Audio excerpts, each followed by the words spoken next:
sœurs et amis dans le Seigneur, que Dieu vous bénisse. C'est avec l'autre président encore, nous gagnons ce matin, pour nous faire rapport au même la parole de Dieu, que nous allons gagner ce matin dans le livre Esther, chapitre 4, verset 12 à 16. Esther, chapitre 4, verset 12 à 16. Donc, nous allons pas refaire toute la lecture. Nous allons faire lecture pour même non seul verset, c'est le verset 16 là. Et puis, au cours du développement de ce message, nous allons vraiment faire référence avec les autres versets. Verset 16, Esther chapitre 4, verset 16. Ça dit, va, rassemble tous les Juifs qui se trouvent à Sud et jeûnez pour moi, sans manger ni boire pendant 3 jours, ni la nuit, ni le jour. Moi aussi, je jeûnerai de même avec mes servantes, puis j'en ferai chez le roi, malgré la loi, et si je dois périr, je périrai. The English version. Esther sent this reply to Mordecai. Go, gather together all the Jews who are in Susa and fast for me. Do not eat or drink for 3 days, night or day. I and my attendants will fast as you do. When this is done, I will go to the king, even though it is against the law. And if I perish, I perish. Que Dieu dans son amour infini bénisse cette portion d'écriture que nous venons de faire. Parole du Seigneur. Sujet que nous allons développer pour ce matin, nous pas venir dans même verset que nous sommes. Qui dit voilà que si je dois périr, je périrai. Je répète. Je vais répéter ça pour vous. Si je dois périr, je périrai. If I perish, I perish. If I perish, I perish. Tout d'abord, on a défini pour même ça perish.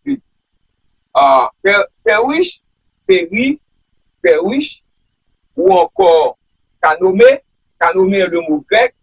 That word, perish, or kanome, is the Greek word which means suffer death. Typically, in a violent, sudden, or untimely way. Ce mot périr or kanome est le mot grec qui signifie souffrir de la mort, généralement de manière violente, soudaine ou prématurée. Donc, ce matin, sujet a dit comme ça que si je dois périr, je périrai. If I perish, I perish. Pour comprendre le message à matin, m'a dit un personnage que vous jouez dans Esther chapitre 4, verset 12 à 16. Premièrement, nous gagnons le king, ou bien roi, c'est Ahasuerus. Ahasuerus. Nous gagnons pays, ou bien côté événement passé, il est Persia. Nous gagnons Témen, ou bien Amon, c'est le second roi. Nous gagnons Esther, la reine Esther, queen, c'est un juif lié, qui est venu dans le concours, il va consister juif lié, et puis c'est lui-même qui a choisi comme madame ni, qui remplaçait l'autre madame qui était guerre. Et puis nous gagnons Madoché, ou bien Mordecai. Mordecai, c'est le cousin de la reine Esther. Et troisième bagage, nous gagnons 30 jours, 30 days, no communication with the king. Esther il y a 30 jours depuis pas communiquer avec Marie et roi, parce que d'après culture pays ça, si même si c'est madame, si roi parle là, ou pas capable d'entrer côté que lié. Les besoins madame, il madame, mais madame n'est pas capable de dire au pays, c'est pas l'autorisation de Marie. Donc, Esther trouve une situation difficile. C'est madame moi, c'est juif, comme M. Clément Amand, le second roi, décidé complot pour tuer tout juif et même à inclure Esther tout parce que c'est juif d'après la loi et puis roi chrétien, quel que soit le monde dans la face. Mais qui a écrit le livre d'Esther? Qui est l'auteur du livre d'Esther? Who wrote the book of Esther? Who was the author of Esther? L'auteur du livre d'Esther n'est pas mentionné dans les Écritures. Le livre se distingue par l'absence de toute mention de Dieu ou de toute communication entre Dieu et les personnages du livre. Dans un monde où les chrétiens sont parfois aux prises avec l'absence apparente de Dieu, cette caractéristique unique d'Esther souligne implicitement la providence de Dieu dans ce livre. Who wrote the book of Esther? The author of the book of Esther is not revealed in scripture. The book distinguishes itself by its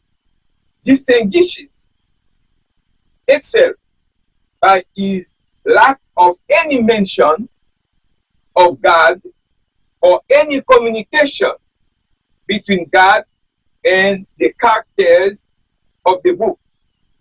The world where Christians sometimes grapple with God's apparent absence.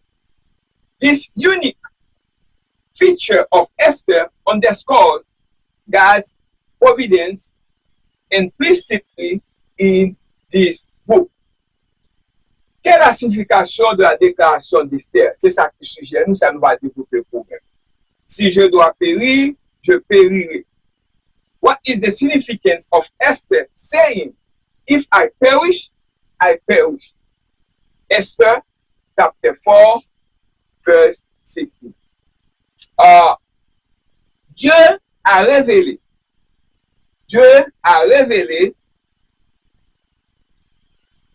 ou bien Dieu a élevé la reine Esther à sa position dans le palais royal dans un but sacré. Bon Dieu mettez Esther dans le palais royal là pour un but bien déterminé. Sauver ses compatriotes juifs de l'anéantissement. Mais cet acte courageux nécessiterait de mettre sa propre vie en danger. Acte ça, nécessairement pour Esther mettre vie en danger. Ça veut dire que s'il pas l'entrer pour le palais royal pour sa propre loi, si on n'est pas d'accord parce que de mon côté là, il y a un mouille. Nous allons dire what la mouille. Mais la prend chassis pour l'entrer pour la côte pour le pouvoir, il veut dire que tout juif, lui-même c'est juif. Esther a osé approcher le roi Assuérus au nom de son peuple, sachant que la peine de mort attendait quiconque entrait en sa présence sans y être invité. Si je dois périr, je périrai, était la déclaration de la foi et de confiance d'Esther en Dieu. Elle croyait que l'absence à la volonté du Seigneur souverain importait plus que la préservation de sa propre vie. Si pas fait ça, bon Dieu, Mandela, pour le sauver le peuple du temps, eh bien, l'actuel pour conserver vie par lui. Eh bien, le livre d'Esther est une belle histoire d'une jeune fille héroïque dont les actions courageuses illustrent un message vivant pour les croyants encore aujourd'hui. Même ça t'est passé dans ville, dans le pays qui était le pécheur, et il est capable encore de passer aujourd'hui parce que nous avons une situation pareille, comme peuple haïtien, nous avons une situation difficile, nous avons un problème, nous avons besoin des Esther, nous avons besoin des gens braves qui entrent en action pour voir. Eh bien, bon, organisation créée, ITA, Haitian Evangelical Clergy Association, qui fait action ça. Je vais expliquer ça plus tard. Donc, nous reprenons l'histoire alors qu'Esther est reine depuis environ 5 ans, seulement depuis que lui règne. Son cousin Mardochée apprend l'existence de complots visant à anéantir tous les Juifs du pays. Le cerveau de ce projet meurtrier est Haman, le second roi, le second du roi. Un homme très puissant, depuis le fin du bagaille, et puis c'est fini. Mardochée s'unit à tous les Juifs pour pleurer, de crier, jeûner, de faire plus jeune, prier, de prier. En même temps, il envoie un appel à lui faire de la croix, il priait et lui fait action tout.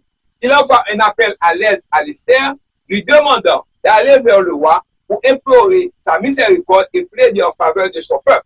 Esther chapitre 4, verset 8, on fait ça. Esther répond par un messager expliquant sa situation difficile ni nouvelle parce que le pas qu'à Maril, depuis 30 jours, Maril pas mourir. Tous les fonctionnaires du roi et même le peuple des provinces sachent que quiconque se présente devant le roi dans sa cour intérieure sans y être invité est condamné à mort, à mourir, à moins que le roi ne lui tende son sceptre d'or. Son sceptre d'or là, c'est ça. On vient là pour montrer où. Son sceptre d'or là, c'est ça.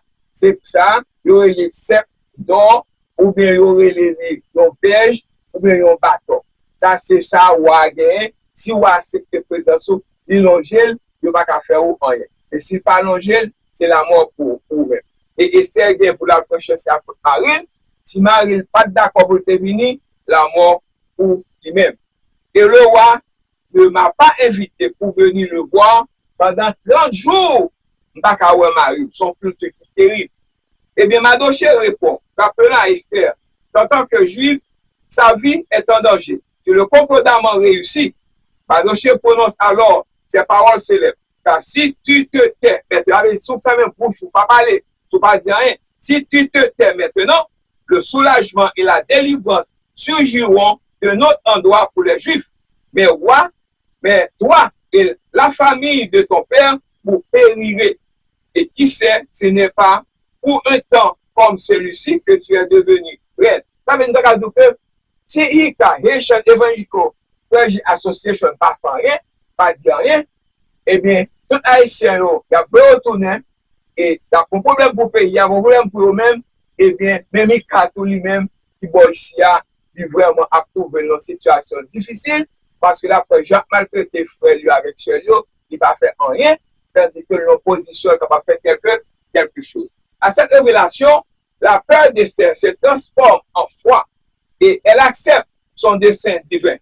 Va, rassemble tous les Juifs qui sont à Suisse et jeunes pour moi, dit-elle à Mardochée. Tu ne mangeras ni ne bois pendant 3 jours, ni nuit, ni jour. Moi et mes serviteurs, nous jeûnerons comme toi, comme cela sera fait. J'irai vers le roi, même si c'est contre la loi. On va le contre moi pour me sauver peuple moyen, parce que je ne vais pas quitter peuple moyen à périr. Et si je dois périr, je périrai. Il est temps de mettre votre foi en pratique. This morning, brothers and sisters, nous avons une situation, Esther, qui est trouvée là. C'est une situation extrêmement difficile parce que les capables perdu la vie. Mais pour ça, nous sommes capables de gagner une association. Parce que dans l'époque, ça nous est connu à la même, dans aucune ça même. Nos situations nous taillent, nous voyons que il y a une association qui s'appelle HICA, stand for Haitian Evangelical Clergy Association. This organization was founded in 1990 by Bishop Philius H. Nicholas to bring together clergy and community together to better serve our churches, community, and serve as a gateway to others who wanted a set place to speak to Haitian clergy in the diaspora. Cette association fait quelque chose d'extraordinaire. Il faut faire extraordinaire en mars 2025. Comme la reine d'Esther te fait ça tout. Il dit que si je dois périr, je périrai. If I perish, I perish. Le président de cette association, le révérend docteur Samuel Nicholas, le senior pasteur de l'église évangélico Crusade Christian Church. Moi aussi, I'm the second vice president. and recording secretary of HICA, Haitian Evangelical Clergy Association, association extraordinaire en mars 2025, lorsque le président de ce pays, le président actuel, prend décision, TPS est supposé finir en février 2026. Il coupe en août, cabinet 2023 ou 2025, il coupe. Et puis, il va jusqu'à 2 septembre pour tout Haïtien, 500 000 Haïtiens, 2 millions Haïtiens qui ont quitté le pays pour battre le pays à blanche. Eh bien, ça est arrivé un bon problème. Lorsque l'administration actuelle met fin au statut de TPS early avant l'heure d'être supposé finir, tout le monde paniquait, tout le monde paniquait, tout le monde a pu faire, tout le monde qui est concerné, tout le monde haïtien ouais que c'est une situation qui est difficile pour nous-mêmes. Bien que appelons nous-mêmes, nos citoyens, nos résidents, mais nous avons soin, nous pensons avec nous TPS, il faut qu'aux résidents, il faut qu'aux citoyens. Eh bien, c'est ça qui est capable de faire. Nous disons comme ça que tout le monde paniqué, ils viennent jouer à nous-mêmes. Avec HICA, Haitian Evangelical Clergy Association, to contact nous. We play the role of Esther because we sued the government in place. De la même manière, Esther dit, si je dois périr, je périrai. If I perish, I perish. Cela était la déclaration de foi et de confiance d'Esther en Dieu. Elle croyait que l'obéissance à la volonté du Seigneur souverain importait plus que la préservation de sa propre vie. Comme nous-mêmes, nous connaissons que pour sous un gouvernement, nous devons prendre pile risque à prendre parce qu'on va connaître qui ça gouvernement qui turn against you. Eh bien, HICA sous le gouvernement actuel in March. HICA versus the administration actuelle. Lawsuit filed in March in the U.S. District Court of New York. Parce que le gouvernement actuel dit TPS est fini au août 3, 2025 et septembre 2025. Everybody from TPS study must leave this country because of the prayer on June 19, 2025, and the leadership under the leadership of HICA, the president, Reverend Dr. Samuel Nicholas, and les autres pasteurs, les autres membres du comité, we won the lawsuit. Nous portons victoire. That means we have an extension until February 3rd. God is good all the time. Prayer and fasting are very important. La prière et le jeûne sont importants. TPS stands for Temporary Protected Status. On appelle George Cochran's recent ruling in HICA versus the current government, reinstating Haiti TPS February 3rd termination date. We still have to continue. We still have to continue to pray for the next step. Nous avons première partie, nous avons February 3rd, pour tout frère nous, pour penser, pour connaître exactement what the next step for eux-mêmes. C'est pendant que nous travaillons pour eux-mêmes tout, mais eux-mêmes, ils ont besoin de commencer à penser pour eux-mêmes, qui ça que ils sont capables de faire. Est-ce qu'ils ont besoin de commencer à faire en application, en marche, de connaître qui a fait, dans quel autre pays ils vont aller, ou du moins que il y a de travail en Haïti. Comme nous connaissons encore pile là dedans, et que nous avons tout ça au gagné, ils ont venir ici pour nous retourner. Son big decision, son grande décision pour prendre, mais pendant ce temps, ils n'ont pas gagné l'autre mois pour battre tête pour nous penser en février qui ça va le faire. Si bon Dieu pas de temps fait, parce que nous connaissons toutes choses concourent au bien de ceux qui aiment Dieu. Selon Romains chapitre 8, verset 28. Deuxième partie, nous va voir vous-même, c'est la prière est une arme offensive. Prayer is an offensive weapon. Dans le contexte biblique, notamment en ce qui concerne le combat spirituel, l'expression la prière est une arme offensive, que ça implique que La prière est un outil puissant pour affronter. C'est un outil puissant pour affronter danger que nous gagnons aux ennemis et obstacles spirituels plutôt de se défendre passivement. Brothers and sisters, dans Éphésiens, brothers and sisters, ok, dans Éphésiens chapitre 6, verset 18, nous lisons ces mots. Faites en tout temps par l'Esprit, toutes sortes de prières et de supplications. Veillez à cela avec une entière persévérance.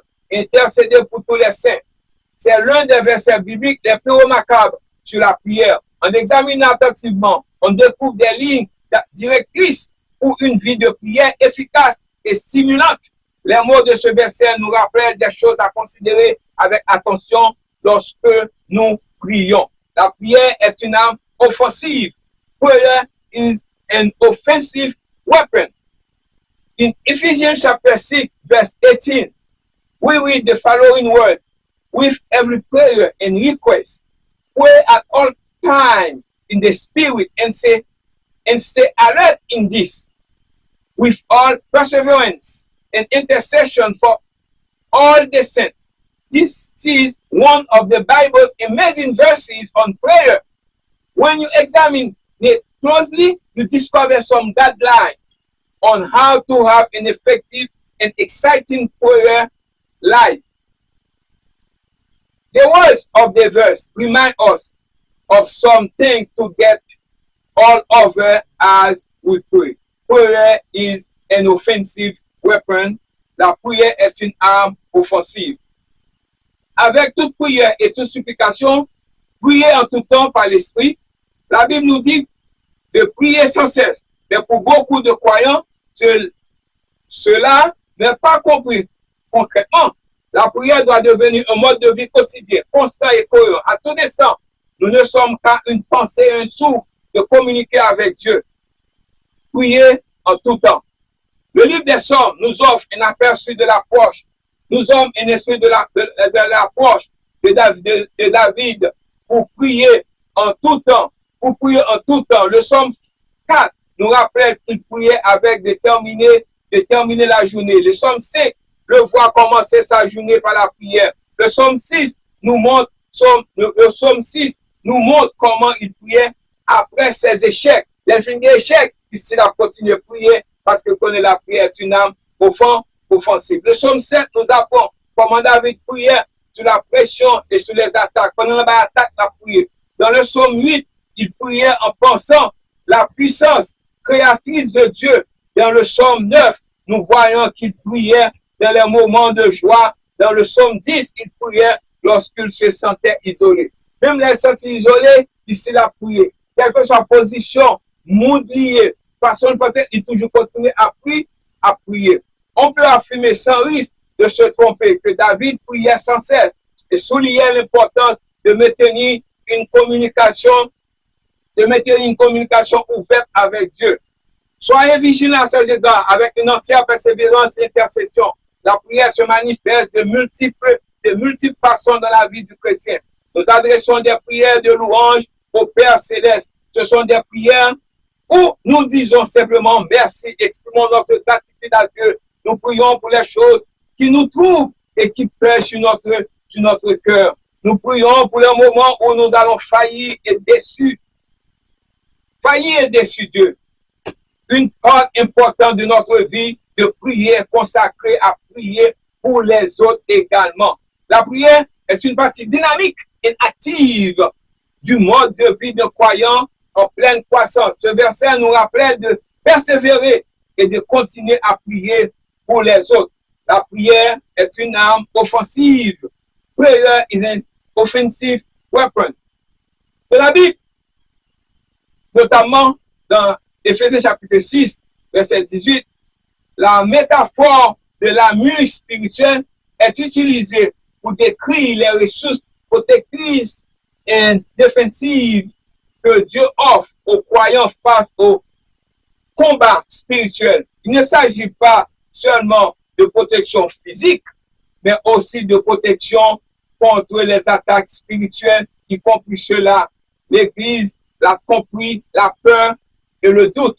Offensive versus défensive. Ça veut dire, si la plupart de pièces de la mur sont principalement défensives contre comme de la foi qui détourne les attaques. Certains sont considérés comme offensifs, permettant aux croyants d'affronter et de surmonter activement l'opposition spirituelle. La prière comme arme offensive, si bien qu'elle ne soit pas une pièce d'armure physique, la prière est présentée comme partie intégrante de combat spirituel. C'est la prière est, selon de nombreuses interprétations, comme une arme offensive puissante. C'est ça que nous avons de la prière offensive. La prière défensive. Prayer is a defensive weapon. La prière est une arme défensive. Et c'est ça que nous sommes capables de ça. Nous sommes capables de dire que la prière est une arme défensive. Et veiller à cela à une entière persévérance intercédée. Que pour toujours les saints, la prière devrait être une constante pour chrétiens. Notre objectif est que la prière soit aussi naturelle. La prière soit aussi naturelle que la respiration. Si la prière devient une habitude de vie, alors notre regard sur le monde et nos relations avec les autres changeront. En priant pour les autres, nous sommes plus susceptibles de nous rappeler que nous sommes tous dans cette vie commune, ces frères avec sœurs. Nous sommes bien trop coupables de prier exclusivement pour nous-mêmes. Si nous parvenons à trouver le juste équilibre, nous ouvrirons les yeux aux besoins des autres en priant pour eux. Nous réalisons que nous faisons tous partie du corps du Christ. Cela nous donne un nouveau sens à notre vie, un regain d'espoir, car nous souverons que nous sommes liés au corps du Christ. La prière est une arme défensive. Prayer is a defensive prayer.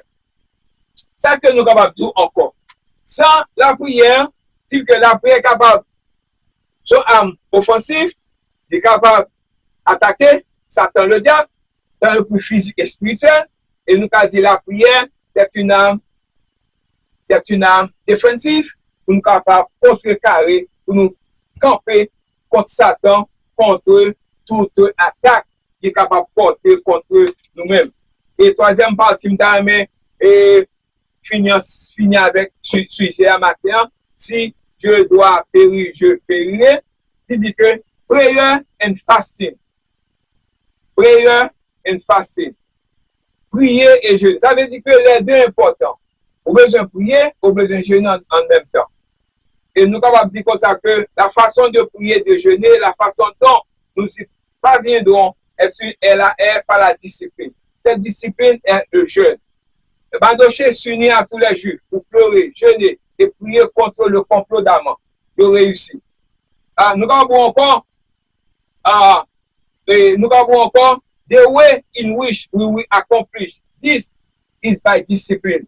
Bon, les bons prier, les bails au bon prier, les bails au pas bon prier, parce que bon Dieu gagne type de situation non many.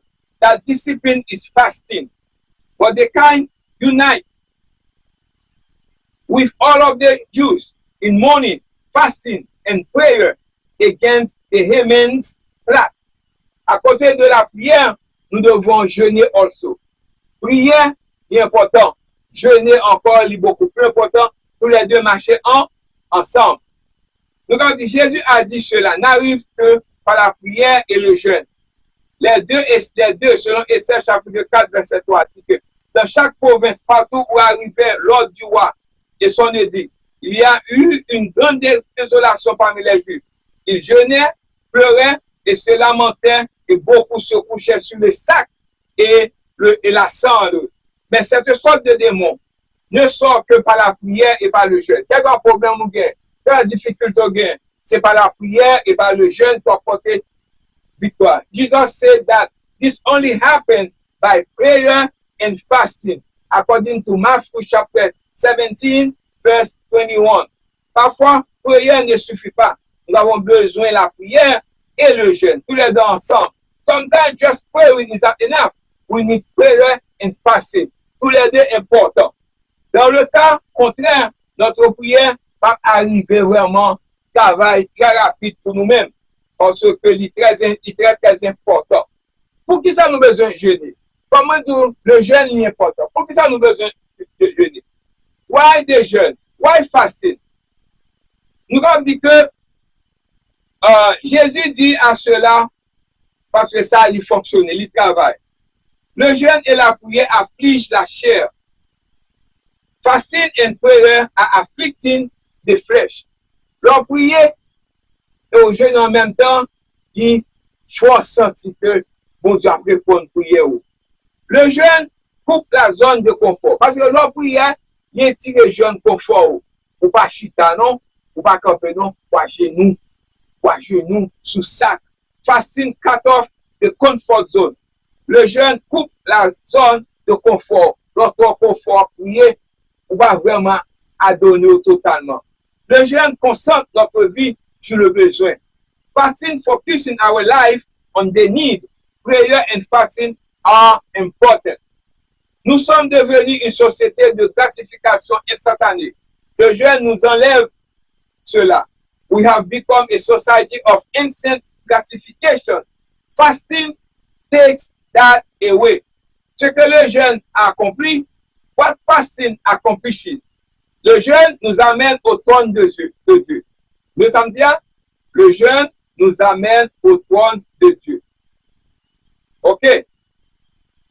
Fasting bring us to the throne of God. En priant, nous nous approchons du trône.